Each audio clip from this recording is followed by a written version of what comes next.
This is a story of a Hong Kong prisoner of war, Mr. David Arnour, who was a prisoner from December 25th, 1941 to August 17th, 1945. Grandfather, would you tell me what it was like through the days and years that you were a prisoner? Kind of tough by times. We were taken prisoner at 3 o'clock on Christmas morning, beautiful moonlight night. And we got word about 3 o'clock in the morning. And we stayed in the camp until the 30th. We were at Stanley Fort until the 30th of January. Then we marched out to North Point Camp. The camps were destroyed quite badly by gunfire and shells and one thing. And we stayed there until the 26th of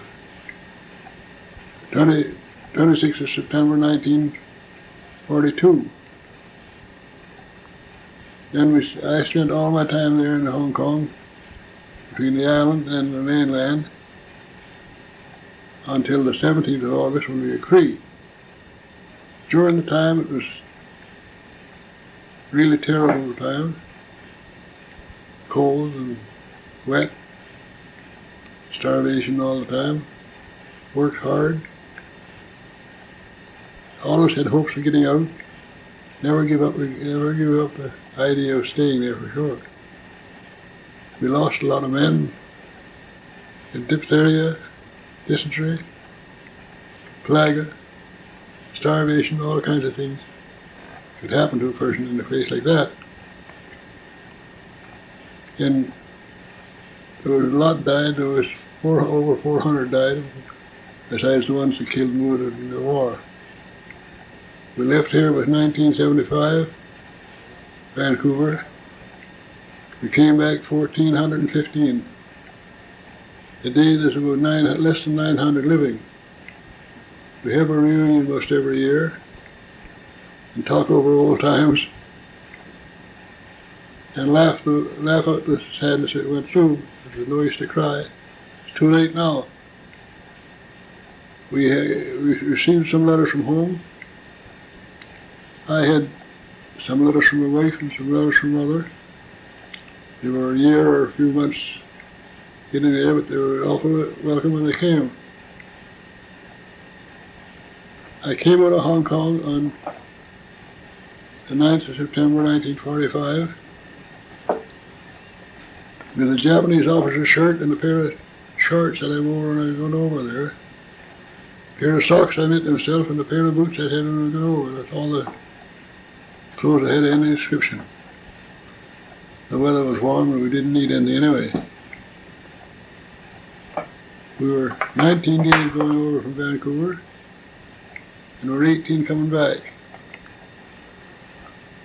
We had a beautiful trip back. I left there on the 9th of September and I got home the 17th of October. A month and 8 days making the trip. It's a long time since that, and there's a lot of things that I can't recall all the things that happened because there was much change in the days anyway. It was only a change of work and one place to do something, and we have a garden,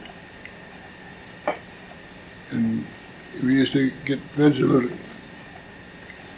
Last year we were there, we got quite a lot of vegetables out of the garden, sweet potatoes and corn and different things we grew. Tin cent cabbage, it was Chinese cabbage, something like a lettuce, and all helped little. We had Red Cross parcels for 3 2/3 Canadian Red Cross parcels, and about 3 in the 3 years and 8 months, and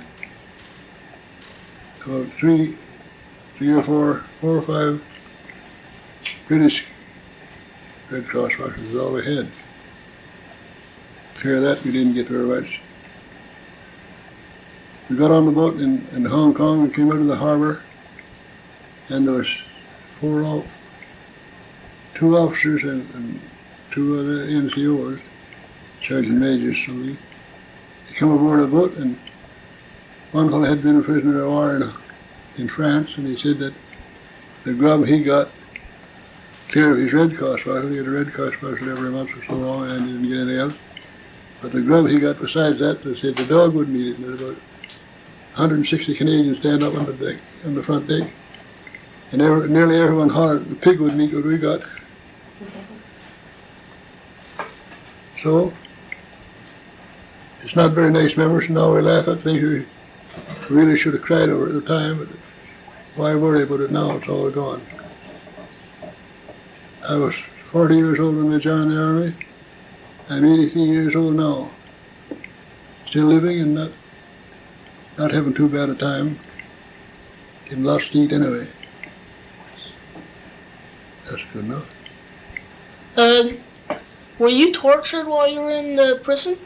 Not personally tortured, no. One little fellow tried to beat me up one night and he couldn't do it. What did you eat mostly? Rice, mostly. Did you have any meat? We had, the last meat we had was whale meat in February 1942.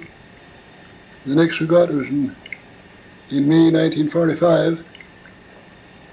And it was, I think it was 400 and some pounds between 700 men. And I remember the day we got it, from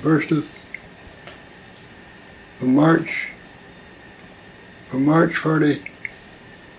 42 until May 45 was the first meet we got. We got a little Red Cross for it, but not very much.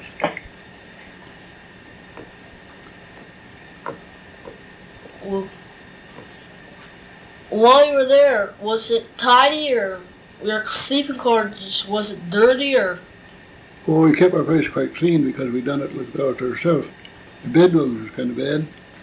I remember the night that something would fall and hit you in the face, and you'd grab it with your fingers and squeeze it, and then throw it away, and then smell your fingers to see if it was a bedbug or not. Stunk enough for this bedbug.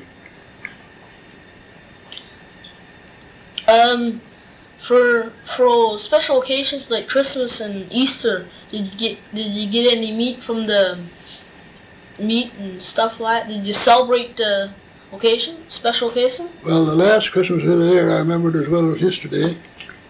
The boys were singing and playing the banjo, playing music and singing, and you thought you was walking down a street in any town in Gaspé or any town in Canada. In fact, you hear singing all kinds of Christmas songs, and everybody was singing. I remember one day we was on a working party, we was out to work a party, and one Jap was troubled mad, and the other fellow was laughing and telling the story about what had on in the day, and he said, the fellow was standing alongside of me was the interpreter. He was an English chap, and he was an interpreter. I understand he was in Japan for years and went to school in Japan. And he was telling me what all the Jap was saying, and the Jap was telling him, he said, damn shame. I said, what are you having such a time with? And he said, the fellow that's doing the talking there, he said, he's talking about how he gave the boys cigarettes to make them work hard, to cut more, dig a bigger tunnel in the hill, for the store stuff in. And this other fellow was mad about it, and he said, the damn shame to work them men like that, and driving them with a cigarette to work. And he said, them men, they've been fools, and they're starved, and they work to death, he said, and everything else. And then you're mean enough, he said, to go to work and make them work like that just for cigarettes. And he could understand about that.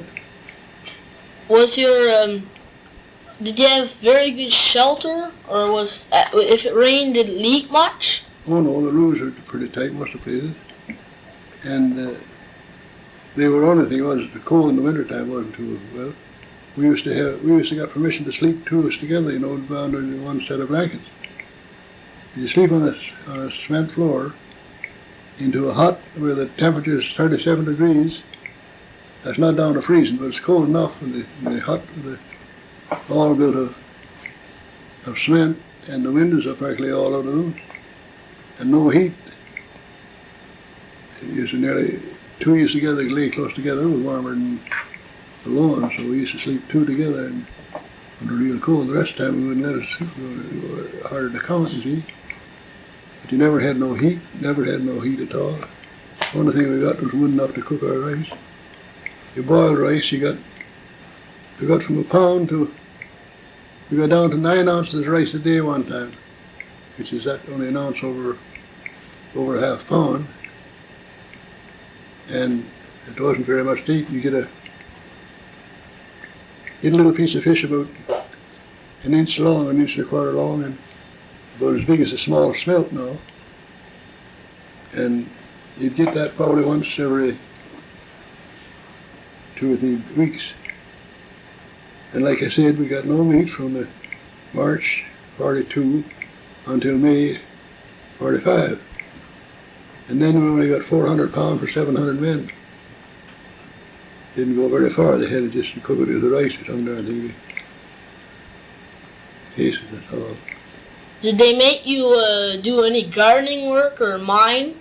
Oh, work, dug tunnels and dug up ground. We dug up the whole center of the racetrack. They had a racetrack over on Hong Kong Island called Happy Valley. And we dug up all the center was all sodded, you know, but good. And they cut it down with great big hoes, and they had cut it down about 4 or 5 inches and turned it upside down, and to make a garden out of the ground, good ground, you know. And we worked there for 15 days. Some of the boys lost 15 pounds there. These tunnels, what did the people of Hong Kong store in there? Food or artillery? Just the army, you know, just the Jap army had done it. Did they store guns in there? I don't know what they stored in there at all. I never seen them stored. They dug it for to put stuff in. That's what they dug them for, I guess. We used to go in the hall, and they never done no bracing work to keep the from falling in or anything. They fell in after a while. But you dig them a little round on top, you know, so they wouldn't fall in. And you wouldn't dig them high enough to stand up straight. You had to work bent over all day. Did you have any privileges? No, you had no privilege, nothing. Only thing you do, you got some cigarettes sometimes for working. I worked in the garden for a long while after that, before the war ended. And I used to get a cigarette a day for working in the garden. We used to roll cigarettes out of butts, so we pick up butts from the officers' camp or something, where we get to hold them and roll them. Roll them in toilet paper and roll them long like a cigar. When they take the part that you had in your mouth is all just it's the paper, so you wouldn't waste any paper. You smoke it all in the paper. Use toilet paper to roll your cigarettes in. Where did you wash your clothes? Didn't have any clothes to wash, my boy. When I had a G-string about a piece of cloth about 4 feet long and about 7 inches wide. When you got letters from home, were you sad? No, I was glad because there's nothing sad about it. Never told me about anyone dying or anything. Did you think that you'd make it back alive? Sure I did. Why not? Is that what kept you going? Oh, I don't know what kept me going, but I just eat everything I get a hold of. Get duck eggs sometimes. Last Easter I was there, I got 10 duck eggs for a pack of Canadian cigarettes. They got some cigarettes, personal parcels in, and someone got Black Cat cigarettes, and the officer, Captain Royal, gave me a pack of cigarettes, so I sold it for 10 duck eggs. So I sold 6 of the duck eggs for 40 cigarettes, and 25 cigarettes in the pack. So I sold 6 of the duck eggs for 40 cigarettes, and I still had 4 eggs left yet, and I had 40 cigarettes. I was having 10 eggs and a pack of cigarettes.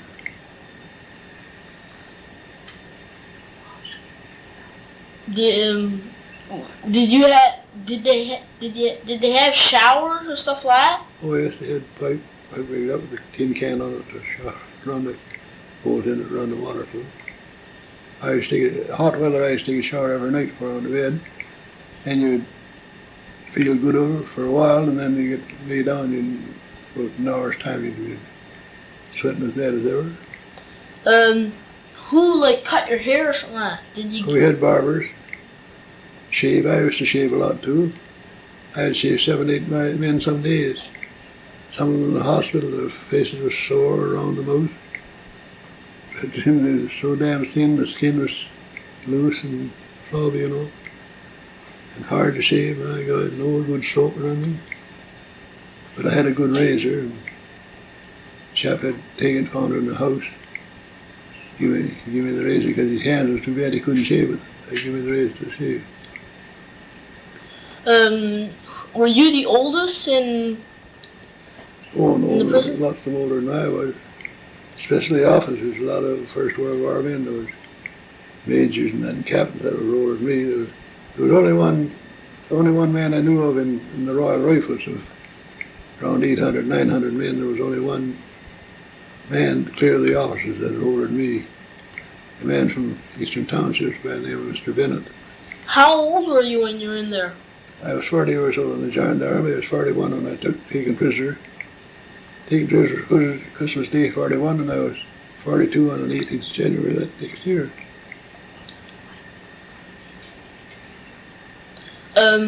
Were there how young were there some very young people in there?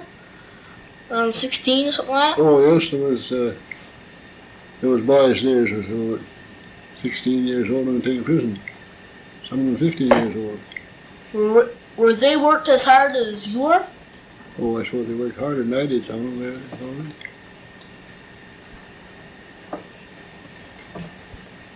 Well, how did they take you prisoner? The Governor of Ireland got us to surrender because there was no water. They drove us back to the Tightown Gap where the dam was. They had all cement tunnels, cement pipes built to be drawn, you know, from the top of the hill down to this Tightown Gap. And the rainwater all run down there, and then they had a filter there to filter it through. And they got it down there and they shut the dam off. Drove us back fast and shut the dam off so there was no water. So we had to quit. Were you scared when you were taken prisoner? No, I wasn't scared. Why be scared? All they could do is kill you. Did they push you around when they captured you? No, they never touched me at all. Some fellas they was bad too, but not me.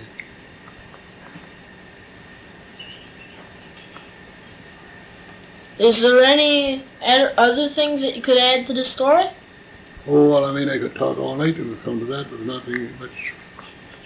Clear that, you get up in the morning and you got your rice for breakfast, and you get your rice for dinner, and you get your rice for supper, and then any little extras you got, well, you got one meal of nothing. And we used to cook it in big iron pots, and the bottom parts used to burn, you know. It used to be slow fire, take it slow fire, and just steam it like, you know. And the crust, we cut a crust on the pot, and they'd take it off, and that seemed to be good, that burnt rice. So we used to take turns getting it. They used to cut it in strips, you know. You cut a strip about 3 or 4 inches wide and about 6 or 7 inches long, and they'd give so much to each guy a day, and the next day they'd give it another so many, and next day all had rations. Certain days where you get your rations. Burnt rice is a real treat.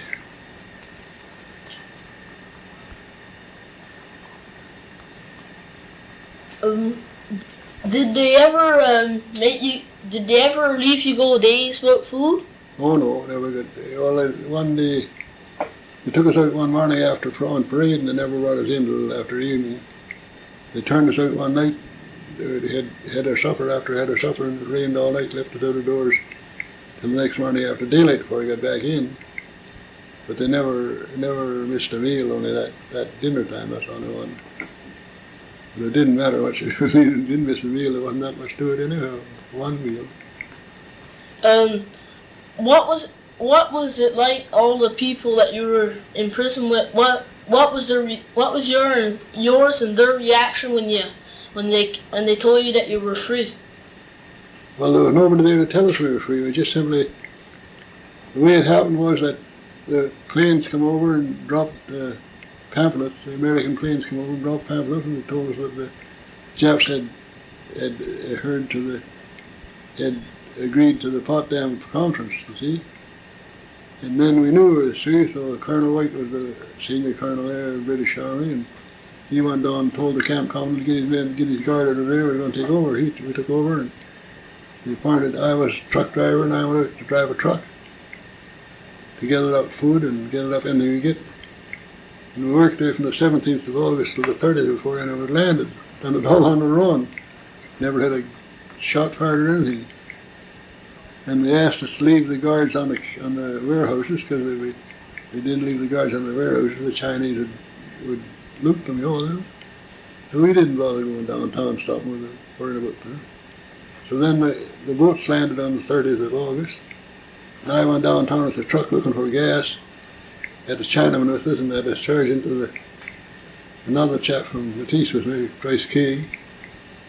I was driving the truck and went down there, and the big shot in the Navy, some kind of a big commander with stripes after his sleeve. He said, "What are you doing?" Well, I said, "I'm driving this truck for some gas." "Well, I'm going to take the truck over." I said, "Okay." What could I say with the Air Force?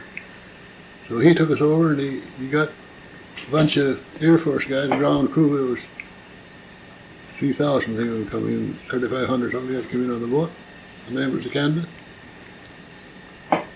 And I picked up a bunch, and we started out, and I knew where to go to get the camps, the places where they'd working parties and that. And I said, I took them all, and the sergeant got in the seat with me and Price Craig, and we drove up the hill. And we went to the first place we went to was two little Japs all alone. And there scared them to death. They was terrified, you know. They thought they were going to shoot them and bayonet them and everything like they done with us when we come in to prisoner, you know. And so they got in. Loaded these two little guys in, among about 40 men in the back of the truck, and loaded them in the truck. Took all their rifles and everything, ammunition, everything they had there, and piled in the truck, and took these two kids and put them in the truck with them, the little Japs. We went over to another place called Grampian Road, and there was quite a bunch there, so there was 3 or 4 of them starting to run away. So one fell out with a brand gun, he's going to shoot them, and another officer told him, "No, put your gun down, let them go, they won't hurt anything." 3 of them about. So then we got them all lined up and looked for watches, not the head and the darn thing on them at all. They hid it all. But some of them found good watches among the clothes left in the camp, you know. But they were scared to death they were going to steal everything all like they done with us. All the prisoners took themselves. They didn't take anything from me because I wasn't caught outside, but the prisoners had to pick up. Individually, they took all the watches and everything away from them. But I kept mine, and I sold it all for something to eat, you know. I paid for it after I came home. What was it like when you finally got back? I don't know. He was so damn happy it didn't matter. I remember downtown I met Opal McDonald. She was a friend of mine who worked at Vegas in 1923, and I shook hands with her and I kissed her, and Henry Bashir said, "What, you kiss an Irishman?" I said, "You kiss an Irishman's ass." I said, "Yeah, so damn glad to get back to this country." Yeah. So that's... Well, I said, "I hope you never know what it was like when I come back." My wife met me in Montreal. So that's the story? Oh, yeah, it's all the same, lot thing over. But anyway, Chip, you good? Thank you very much. This story was told and recorded on July 20th, 1983 by my grandfather of 83 years old and I.